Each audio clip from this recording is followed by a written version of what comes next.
Welcome, everyone. We're going to give folks a few minutes to join as they're running from classes or other meetings or whatever it may be. It's your last chance to get yourself a snack or a drink before the show starts.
All right, let's go ahead and get started here as people continue to file in. Welcome to the second session of the Universal Design for Learning statewide implementation. So excited to have you here and share some of the resources that we have for you today. If you were at the first session, this is mostly going to be the same as that first one. So if you want to stick around, listen again, maybe get a few more resources and insight from today. That's great. But just fair warning to you. But happy to have everyone here. Let's start with some introductions here. I'll be facilitating today. My name is Alex Gibson. I'm a senior product designer, learning experience designer at Cast. I will talk a little bit more about Cast in a minute here. I'm also joined by Sam Johnston, who is the Chief Post-Secondary and Workforce Development Officer at Cast. I would love to hear who is in the room with us today. If you could just quickly share your name and what school you are representing today. Would love to get a kind of lay of the land of everyone who's here. Let's see who's fastest on the keyboard. Boom, Lindsay, first place. Who's getting the silver medal?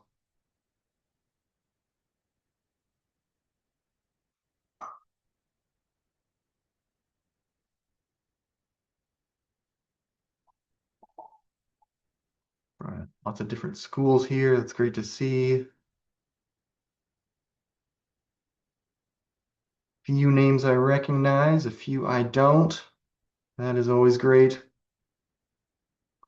All right. Well, nice to have everyone here.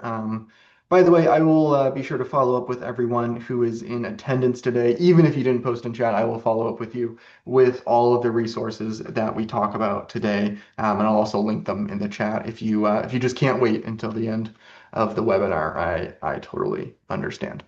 So this webinar is part of a series of webinars, as you may know. If you're interested in some upcoming webinars, there's a QR code there that you can scan, or there is the link underneath.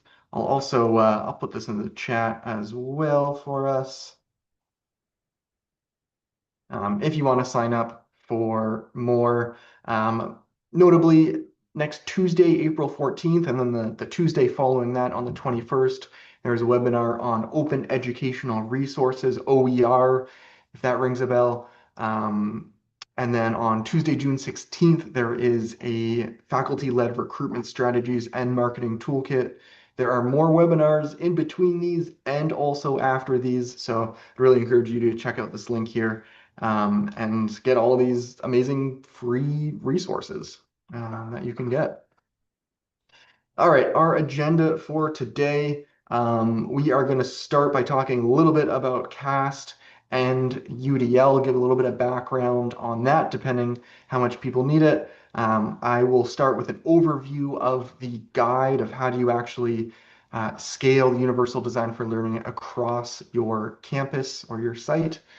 We'll do a self-assessment together. We can kind of see where you are at in terms of UDL implementation, either in your class or on your campus. We'll go through the domains of the guide, the different phases, and then we'll end with a Q&A and go from there. My dog has decided that this is the time to chew her bone on my metal desk, so forgive me here. We will just gently suggest she do that somewhere quieter. All right, in true UDL fashion here, I want to give people the space to kind of reflect on their own goals for today, right? A big uh, goal of UDL is to have learners with agency. So I want to model that here and think about what is your goal for today. I have a few examples here, but maybe it's something else. So I would love to hear this in the chat. Maybe you want to build an understanding of how to implement UDL across your department or across your college, depending on your position. Maybe you just want to learn more about UDL and how it can help learners in your own classroom. Maybe you're just kind of farming resources that you can share with your colleagues. That's great too. Or maybe something else altogether. Let me know in the chat. Depending what we say, I will kind of shape and guide this webinar accordingly so that we can make sure that we reach as many of your goals as possible. So go ahead and throw them in there. We have across the institution resources to share. Do let me know if my dog's audio is coming through. I hope not. I hope the Zoom suppression features are strong enough. Learn a little bit about UDL and how to help your students.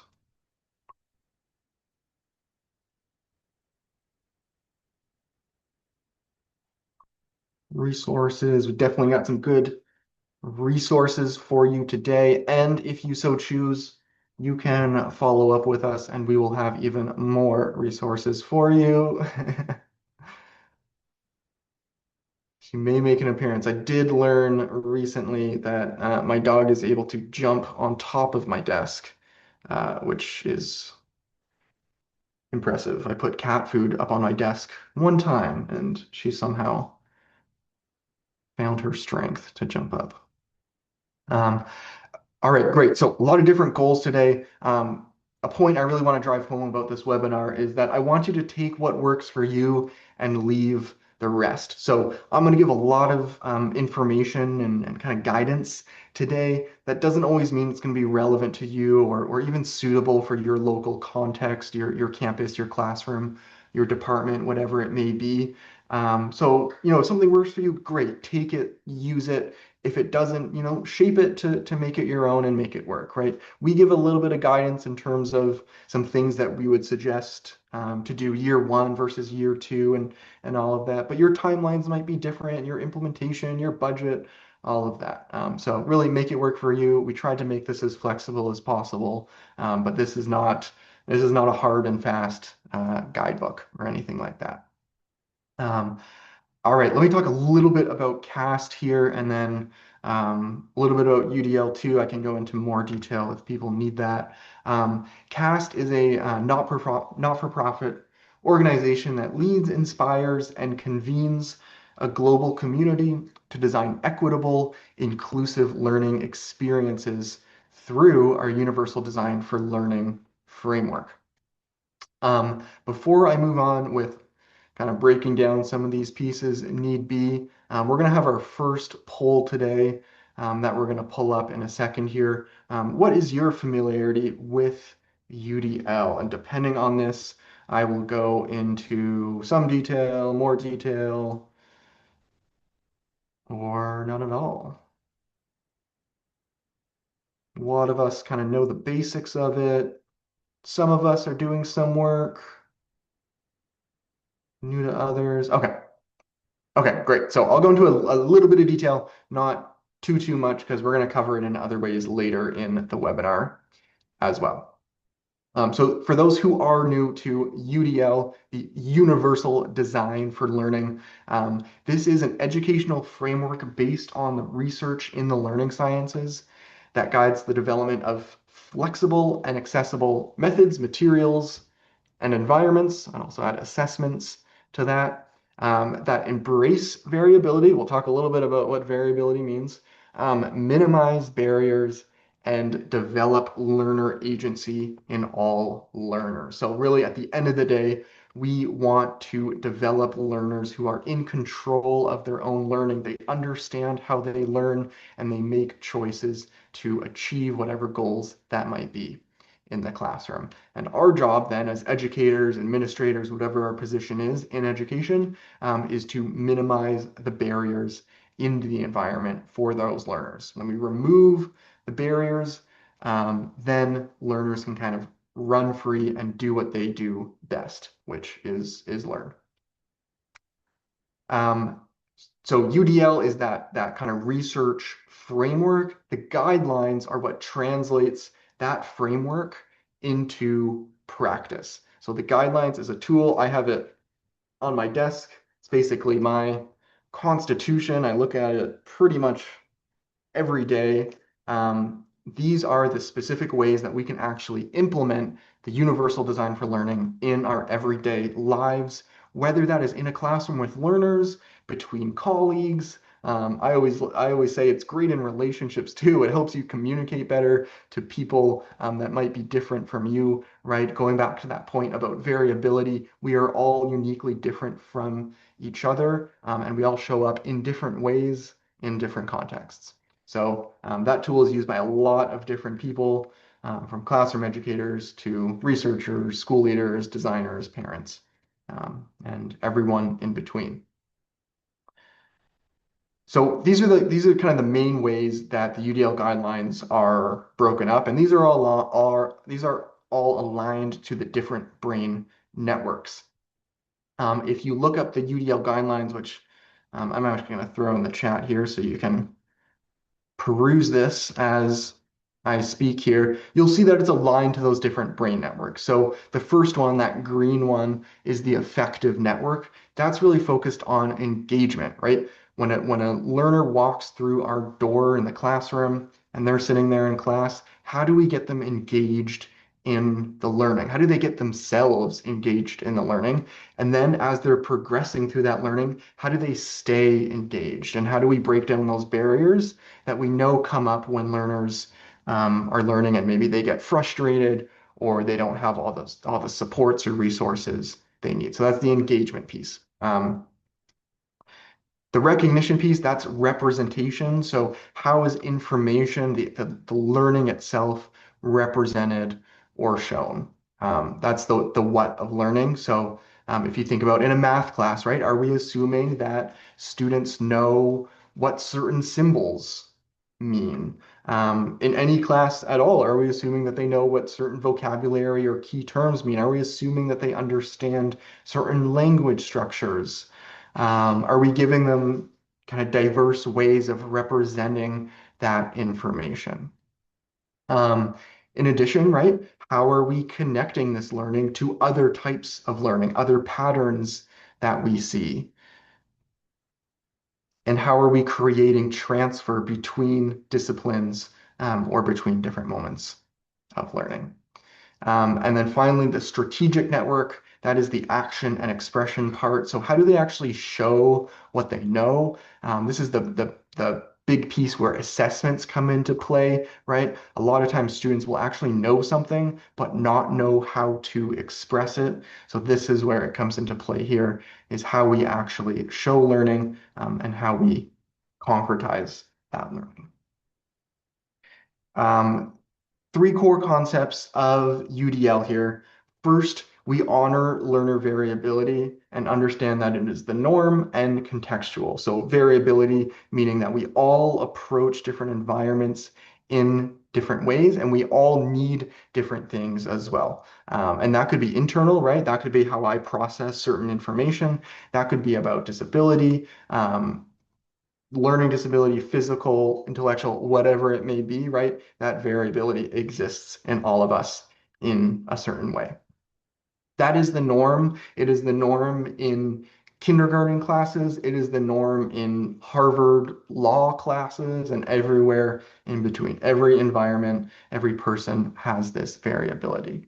And variability is also contextual, right? It depends on what you're learning and the environment you're in. So in some contexts, right, I would say that I really appreciate having visual resources. If I'm learning geography, I really need that visual resource to understand where a certain country is, right? It's not going to be useful to me for someone to kind of describe that.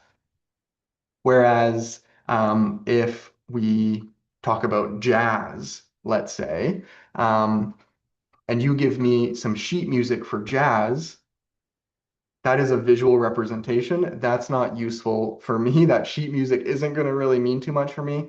I actually need that in an audible um, type of way. So sometimes UDL gets compared to learning styles, right? And learning styles aren't necessarily a bad thing. I just think learning styles are much more contextual than people make them see. It really depends on what you're learning, where you're learning it, how you're learning it. I don't think some people are this and some people are that. It really depends what we're learning.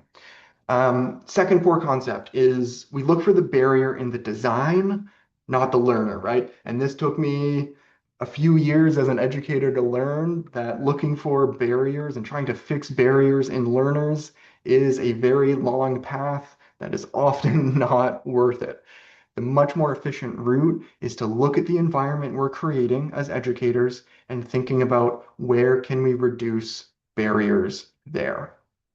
And when we are reducing barriers, that's not just good for that one student who needs the visual representation or the one student who needs a little bit of support with emotional capacity. That's good for all learners. When we offer those supports, we find that more learners actually take those supports than anticipated. Um, and especially when they're more available, students use them as opposed to kind of going somewhere else and finding them, and that creates friction. And the more friction we add into an environment, the less likely students are to do it.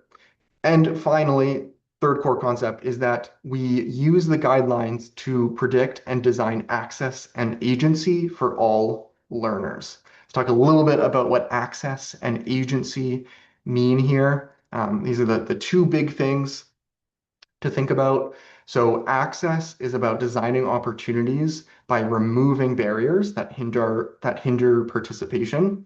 Barriers are lots of different things, right? Sometimes barriers are emotional, like I said. Maybe we're talking about a really tough subject in class, and a student's emotions are kind of getting in the way for that, and I'm not offering enough sports to kind of think through that with them. Sometimes those are physical barriers. Maybe the text on my PowerPoint presentation is too small for students to see, and I either need to provide that PowerPoint to them ahead of time, I need to increase the text size, I need to invite them closer to the front of the room, offer flexible seating, something like that. And so depending on what that barrier is, that's when we go to the UDL guidelines, and that helps us put that theory into practice. So allowing them to actually access the stuff, all that good stuff we're trying to give them. Agency is really where we upgrade our instruction and we upgrade learning. That means our learning is more relevant to people, it aligns with their goals and interests, and learners feel empowered. They can choose their path, they have choices, they are bringing their full selves to the classroom. That is the peak, that is the ultimate goal of UDL. That they walk in and can do this. So um, how do we actually do this in practice? I'll give you a few examples from the guidelines. So for access, um, to help students just initially get involved, right? We might give them a little bit of choice. If there are any parents here, you'll know that one of the tried and true tactics of parenting is to give your child a choice, even if it's a little bit of a false choice, right? At the playground, ask them if they want to go down the slide one more time or if they want one more push on the swing, for example. Giving them that choice is a really helpful form of engagement, giving them scaffolding, kind of breaking down the material, giving options for reflection so they can connect this to themselves, their identity, prior learning, whatever that may be, and providing them options for emotional regulation. We think of emotional regulation as this thing that we do in elementary schools, maybe, but as we all know, adults have emotional regulation needs as well. It might look a little bit different. At the end of the day, we all have that. So providing options for that. For representation, giving people diverse options for how that information is conveyed, audio, visual. I already talked about that a little bit. Maybe some translation tools for folks if English isn't their first language, right? So representing it in a different language, or at least a tool that's able to do that, or just breaking down the content in terms of, outlines. That can be really helpful. And then when it comes to action and expression, giving them access to assistive technology, for example, so text to speech or speech to text.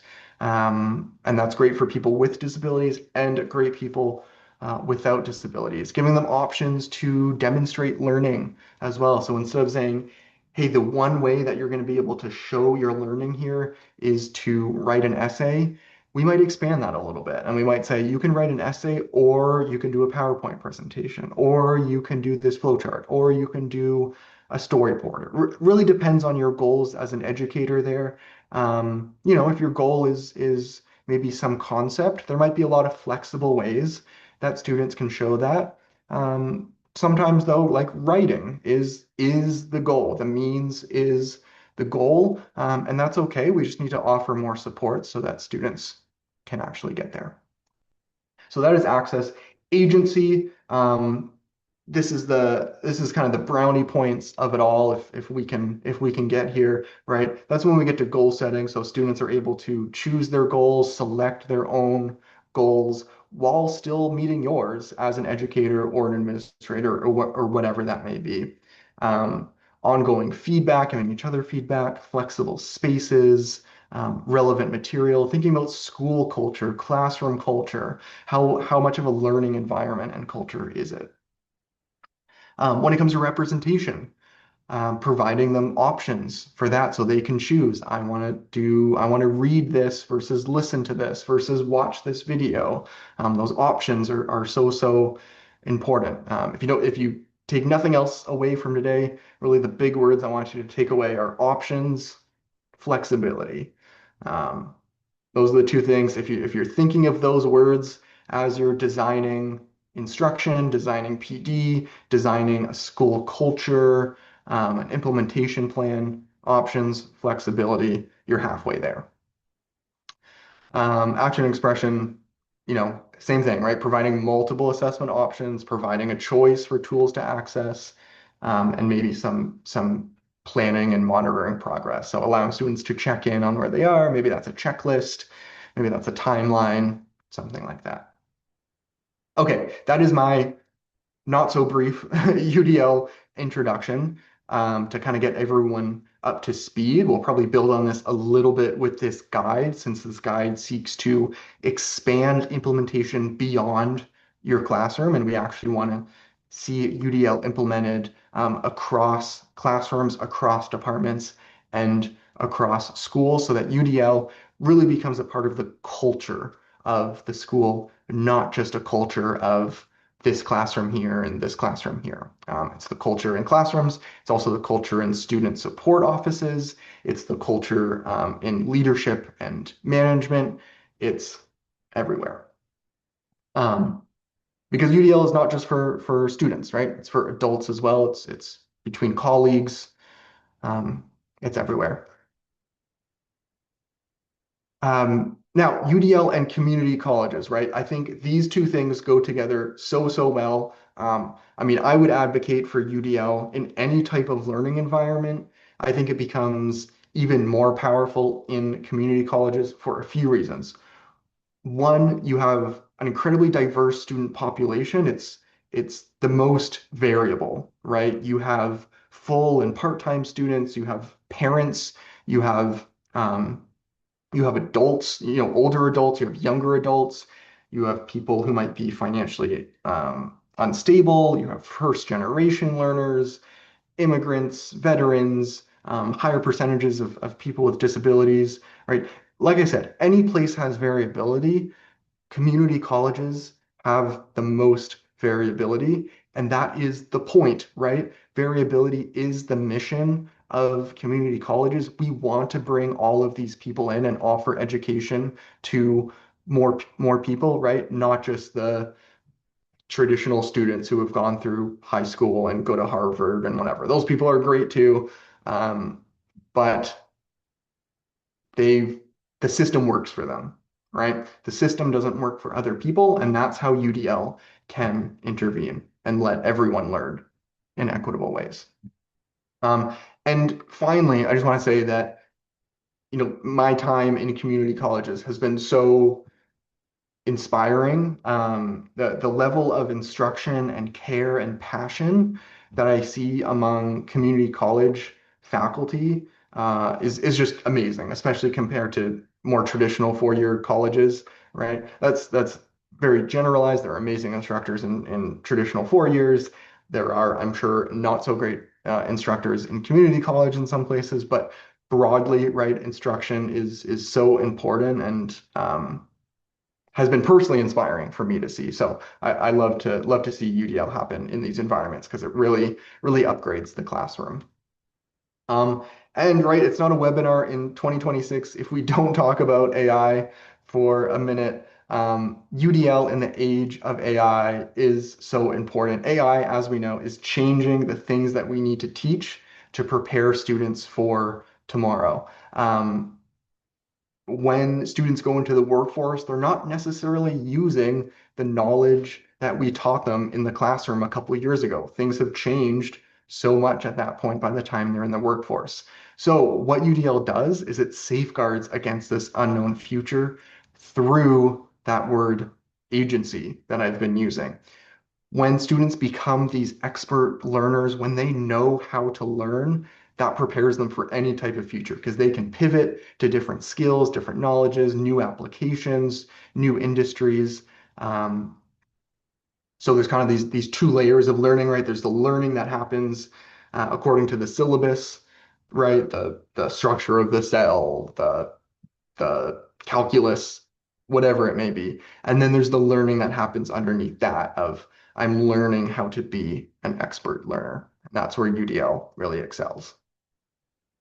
Okay, let's talk about the guide itself. I'm gonna abbreviate this to the UDL-CC. This is how do we actually implement UDL on a broader level.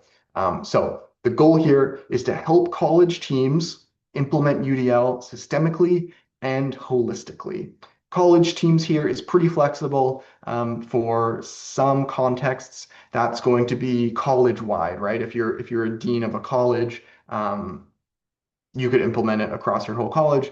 For other college teams, that's going to be department, a little smaller level. That could be even smaller than that, though, too.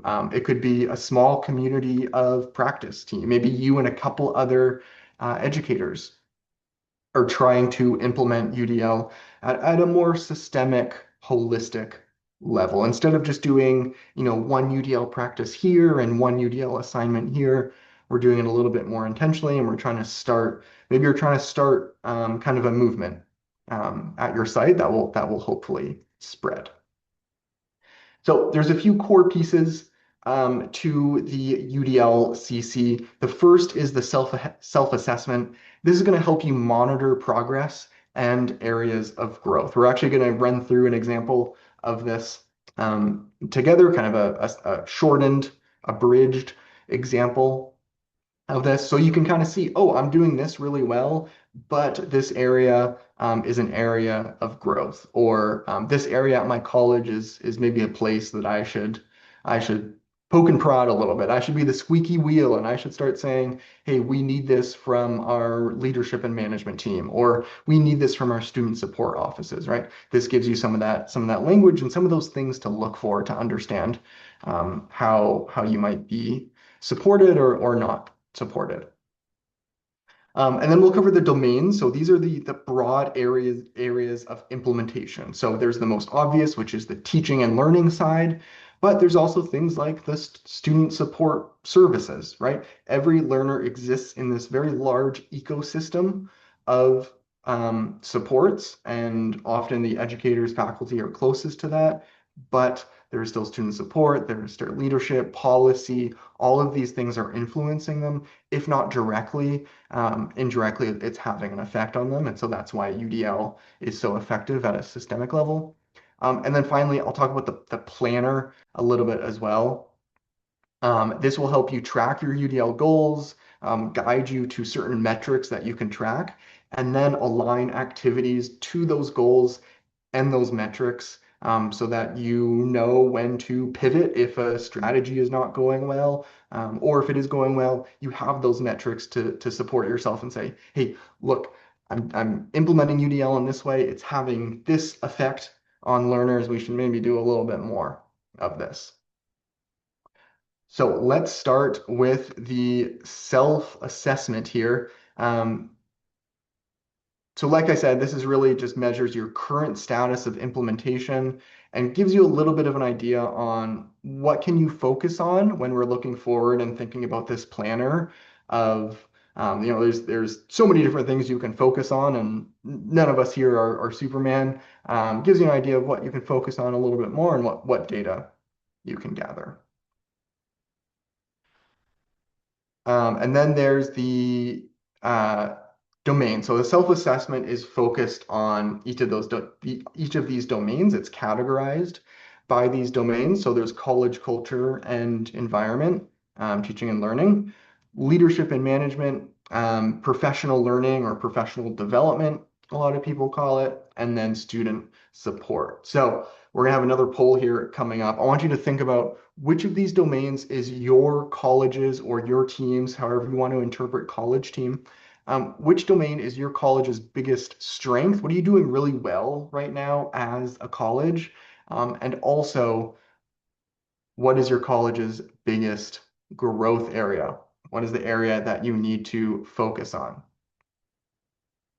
Oh, it looks like that's Q4. If we could go to, I think, Q2 instead.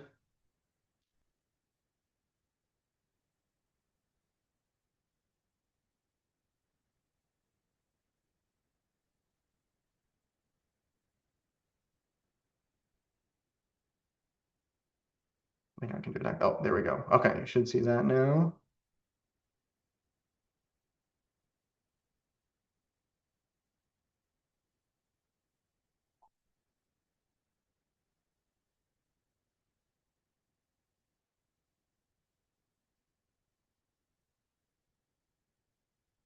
We'll see how this compares to the last webinar as well.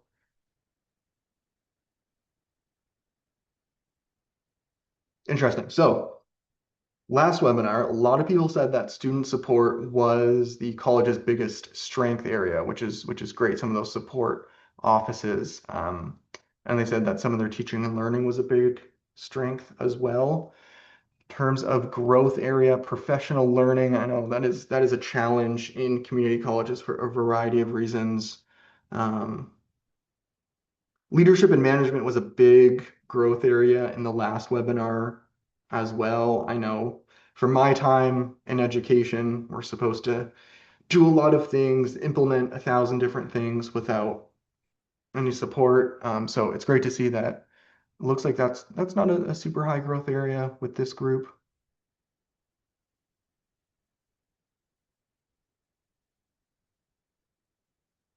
Okay, so let's look into those a little bit, and I'll give you some specific ways of doing this. We're gonna do the self-assessment now. So, like I said, this is a summarized version of this. We're gonna go through this relatively quickly. The actual self-assessment is more in depth. I'm actually gonna link the guide for you right now.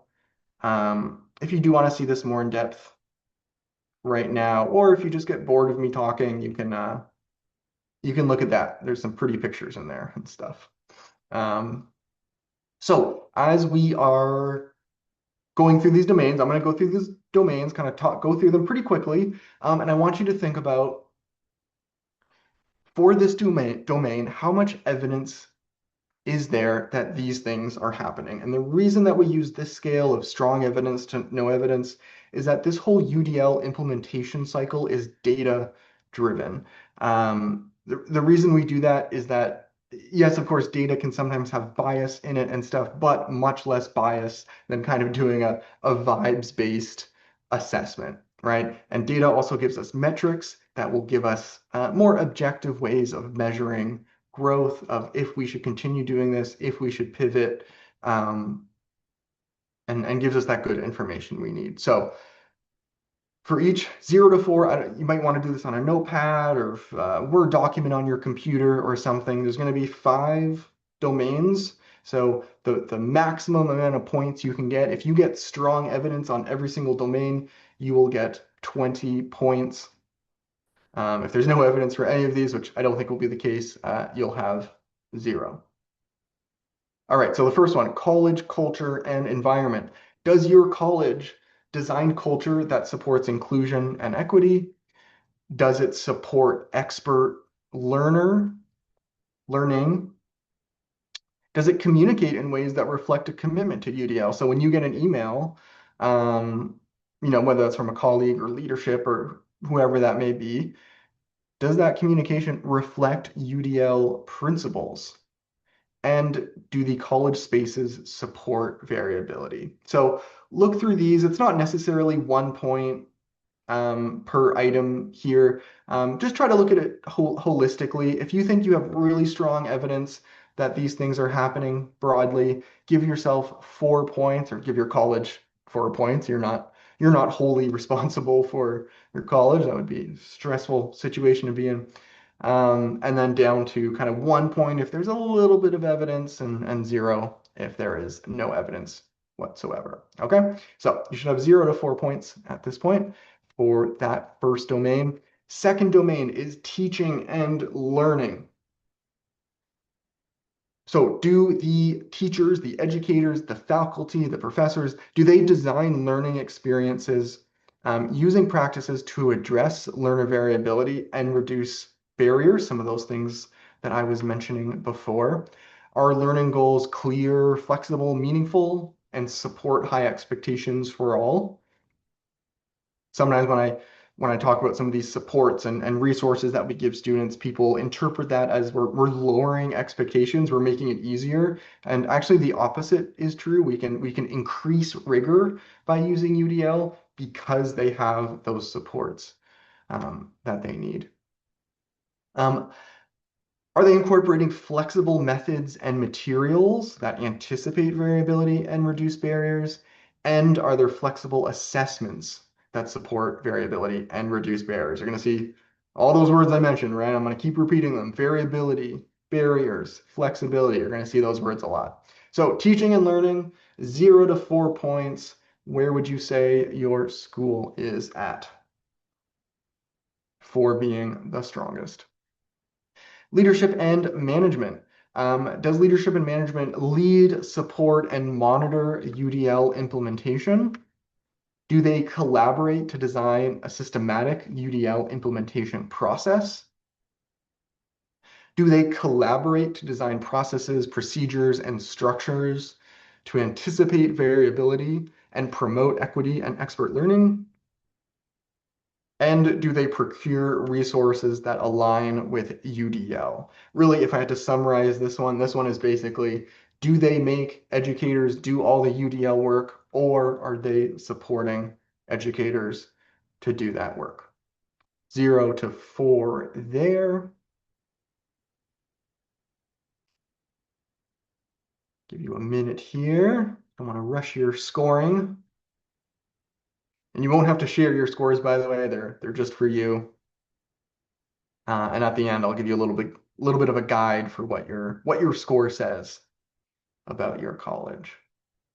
Okay, next domain is professional learning or professional development. So when you have professional learning, if you have professional learning, is it goal driven? Is it flexible enough to address staff variability? Because again, variability occurs not just in students, but staff as well. Does it support expert learning, right? We want educators to be expert learners as well. And does it integrate job embedded support? So it's not just a one and done kind of thing, but you're getting ongoing resources and support to do these things. An example might be a regular community of practice where you're working with colleagues and checking in and kind of sharing with each other. 0 to 4 points there. How much evidence do you have? And then the last one here is student support, which was the clear winner here for strength. So we'll kind of check that here and make sure we're on the same page with what we mean by this. So are your support services proactive, right? They don't wait necessarily for problems to happen, but they're trying to solve those problems before they happen. And are they accessible? Lowercase accessible, meaning wide variety of students can access that, and also uppercase A accessible, meaning students with disabilities can access their resources, their physical offices, all of that. Are these support offices collaborating with faculty regularly, right? Two really valuable resources, faculty and support offices, that don't always communicate with each other. But when you combine those perspectives, really powerful opportunities. So are they doing that? Is information communicated in multiple formats? True to UDL. And finally, are the support systems evaluated using data to identify gaps, reduce inequities, and improve access, just like we do with this UDL implementation process? Is it kind of a data-driven process where we can look at that data? Okay, so 0 to 4 there. So add up your score across those 5 domains, and here is the key for you. So if you received 0 to 4 points, you are my future UDL stars. You might not be implementing UDL right now at your college, but that's kind of the most exciting group to be in because you have so much awesome work to do, and the growth that you'll be able to see from your learners and your staff in the next few years is huge. 5 to 9 points, so that's where we have, a little bit of evidence to some evidence of UDL across all these domains. You're the UDL adventurers. You put your hiking shoes on, you're exploring a little bit, not perfect implementation, but you're trying a few things here and there. And even if you're not using the label UDL, you're still doing these things. It doesn't really matter what label you're using or what words you're using. If you're doing it, that's the point. Okay, so you're UDL adventurer. 10 to 15 points, you are the UDL advocates. You have pretty decent evidence of a lot of these domains happening at your college. You might be advocating for some UDL implementation across other staff members, other schools, things like that. Still definitely some progress to be made, right? But you are getting there. 15 to 19, if you have 15 points, I'll let you decide if you're an advocate or a star. You are a UDL star at that point. If you're 15-ish to 19, pretty strong implementation, strong evidence of implementation. Still, there's always going to be some growth areas as a UDL star. It's a constant process. It's not like you get to the top of the mountain and you're there. You got to stay up to date on tools, on developments, on learner needs, contexts, all of these things, but you're in a really strong position. Um, and finally, 20 points. Did anybody get 20 points? I wonder. If you got 20 points, you said you have strong evidence for, all the elements of every domain. I think you probably just misunderstood the scoring system. This is a really high bar. I don't think anyone, even the organization of CAST, could say that they perfectly do all of these things. But it's a fun goal to work toward. And who knows? Maybe there is a school out there. If there is, let me know. I'd love to hear from you. We'd love to document you and understand how you're doing it. That would be an amazing case study for us. So think about where you're at now. where you want to be, what's a reasonable goal in the next couple of years.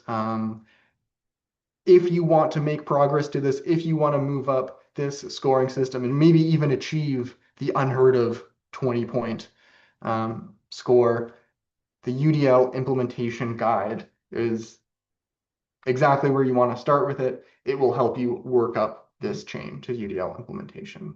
And the way that it does this is what we suggest is about 3 years of this. Again, take what works for you and leave what doesn't. Maybe 3 years isn't the right timeline, and maybe you want to measure it differently. That's okay, but this is just kind of our initial guide. So those 3 years generally, the first year is explore and prepare, where you are exploring some of these areas of growth, what you need to work on as a college or as an educator, whatever that may be, and starting to prepare for some serious implementation. Integrate is where we are bringing more people into this process. We're doing more professional learning, and we're implementing at a pretty good level. We're starting to gather a lot of that strong evidence. And then year 3 and beyond is scale, where we are scaling this across our department, across our college, so that it is really a culture of UDL.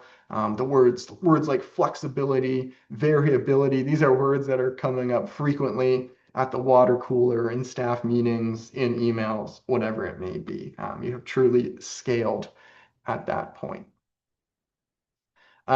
How each year works is more or less the same format. You start with a problem of practice, so something that you are noticing is harming learners. And you do that by looking at the data. So for example, you might look at the data and see that the first generation population, their dropout rate is 12% higher than any other population. So that's kind of your problem of practice. You assign a goal to that, so that might be to increase retention via inclusion and maybe use of support or X, Y, and Z. You decide, and we have some examples for you in the guide. Maybe your metric is the retention percentage. You might use surveys. You might use office hours attendance. Whatever you decide is appropriate for your context. And then we offer a bunch of different activities for you to actually do that, right? It's not fair to say, hey, go find a problem with practice and go fix it and good luck and we'll see you at the end. We give you different opportunities for you to actually improve, your support, your teaching, your learning, whatever it may be, so that you can achieve those things. So in this case, it might be you take a journey mapping session that really helps you understand what is the journey from A to Z of a first generation student, from the moment they sign up to go to community college to the moment they, in this case, drop out. What are the barriers they're experiencing? What are the emotions they're going through? What are their touch points throughout the different college? All right, so maybe you'll learn a little bit about that. Maybe you journey map that experience. Maybe you'll do a UDL guidelines deep dive so you can understand, well, hey, right, this middle column, this purple column in the UDL guidelines, representation, how we are representing information is creating barriers for these first generation students. So we'll do a deep dive into those guidelines and hopefully increase that retention percentage.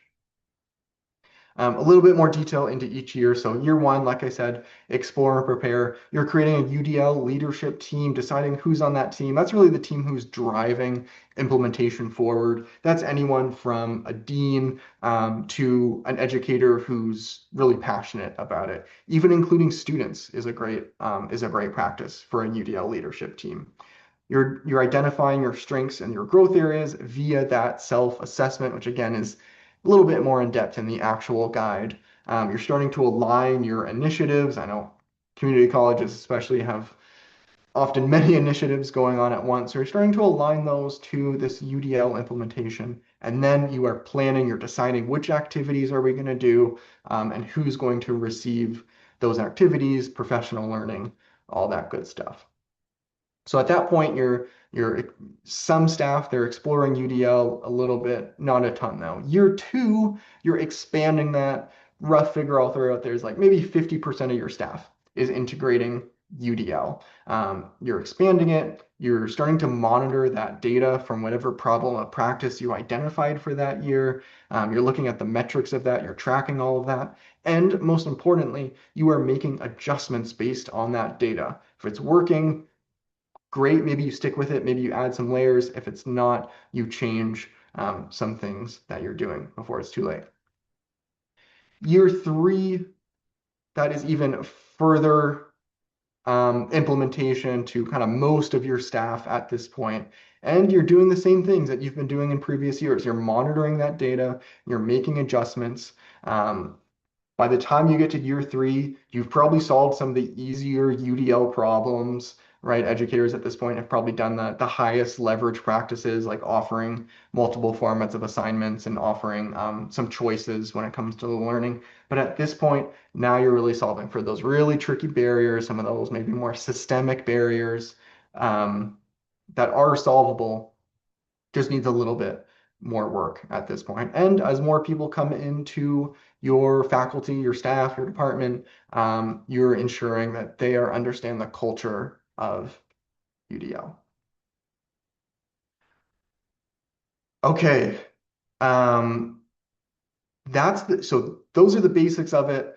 I really gave you a brief overview. I'm sure it didn't feel brief on your side, but it was actually pretty brief. If you actually look at the guide, there's a lot of information in there for you. I want you to think about now, what's your next step for UDL implementation? It could be something small, it could be big. Maybe you'll take the real self-assessment, the more detailed self-assessment. Maybe you'll do a little bit of an audit to see what you're already doing around UDL. I know for me, I was doing UDL before I even heard about UDL. So you can do an audit there, share it with some faculty, say, hey, are you interested in this? Maybe we could create a UDL leadership team. Maybe you'll talk to stakeholders or leadership and say, I went to this webinar, this guy talked for a long time, but actually I think he might be onto something. Share it with them, see what they think. Or maybe you're not sure yet, and that's okay too. Looks like a pretty even spread here across all six, five, five, which is great.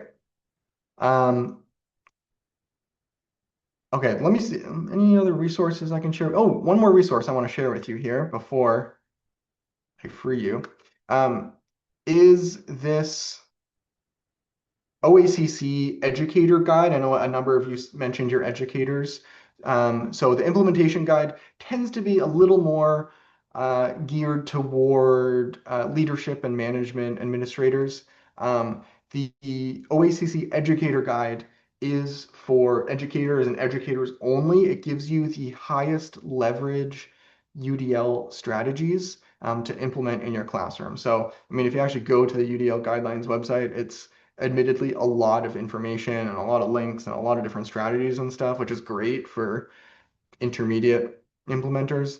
But what we've done here is we've given you, based on your context, we think kind of the best examples of UDL strategies that you could go into a classroom tomorrow and use. So hopefully in combination, that educator guide plus the implementation guide, we'll get to see some really exciting UDL implementation in the coming years. Before I let you go here, and we'll have a Q&A in a second here for anyone who wants to stick around.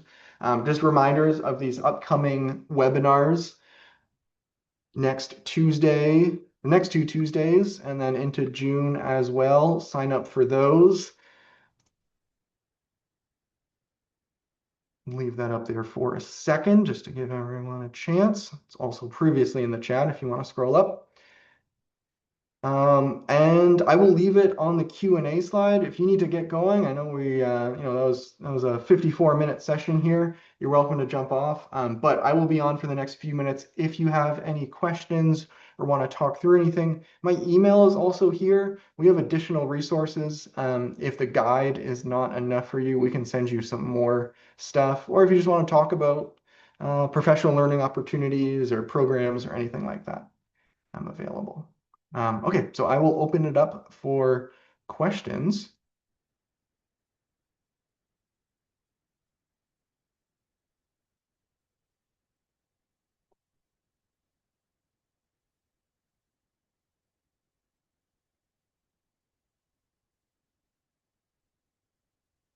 And if there are no questions, that's great too.